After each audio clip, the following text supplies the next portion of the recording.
आज माढ्याचे आमदार अभिजित पाटील यांचा वाढदिवस विविध सामाजिक उपक्रम राबवून साजरा करण्यात आला। तसेच पंढरपूरच्या श्री विठ्ठल रुक्मिणी मंदिराच्या महाद्वारात संत नामदेव महाराज पायरीवर महाआरती करण्यात आली। यावेळी आमदार अभिजित पाटील यांचे अनेक कार्यकर्ते मोठ्या संख्येने उपस्थित होते। यानंतर आमदार अभिजित पाटील यांचे बंधू आनंद पाटील यांनी पंढरपूर लाईव्हशी बोलताना अधिक माहिती दिली।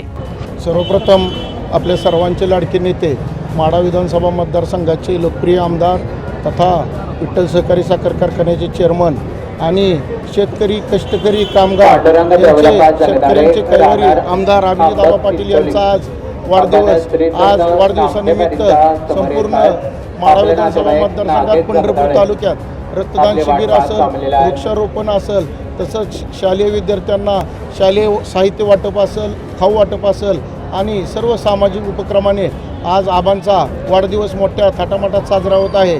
आणि आज आबांच्या वाढदिवसानिमित्त नामदेव पायरी येथे महाआरतीचं आयोजन केलं। कारण शेतकरी कष्टकरी आणि माझ्या गोरगरीब शेतकऱ्यांसाठी काम करण्याची ऊर्जा आपले नेते अभिजित आबा पाटील यांना मिळो म्हणून आज आपण महाआरतीचं आयोजन केलं होतं। आबांच्या यावर्षी पहिल्यांदाच आबा वाढदिवसानिमित्त या ठिकाणी नाही आहेत। शेतकऱ्यांच्या हितासाठी ते ऊसाची पाहणी करायला आले, त्या शेतकऱ्यांची शेतात त्या संदर्भात काय सांगा? खरं तर आबा आपल्या शासकीय कामानिमित्त आज महाराष्ट्रातले ज्या लोकांनी विधानसभेत चांगल्या प्रकारे लोकांची सेवा प्रश्न मांडले असे 11 ते 12 आमदार आज अमेरिकेला दौऱ्यासाठी गेलेले आहेत। शासकीय कामानिमित्त आज पहिल्यांदाच आबा नाहीत, परंतु आबाच्या अनुपस्थितीतसुद्धा सर्व जनतेचं प्रेम असल्यामुळं मोठ्या सामाजिक उपक्रमाची कामं करून सर्व मोठ्या थाटामाटात वाढदिवस साजरा केला जात आहे। जेणेकरून आबांची शिकवण आहे की समाजासाठी तुम्ही काहीतरी करा, या शिकवणीनुसार आम्ही सर्वजण आज समाजासाठी सामाजिक उपक्रम करून आबांचा वाढदिवस मोठ्या थाटामाटात साजरा करतो। शेवटचा प्रश्न, आज आबांच्या वाढदिवसानिमित्त पांडुरंगाला तुम्ही काय सांगा?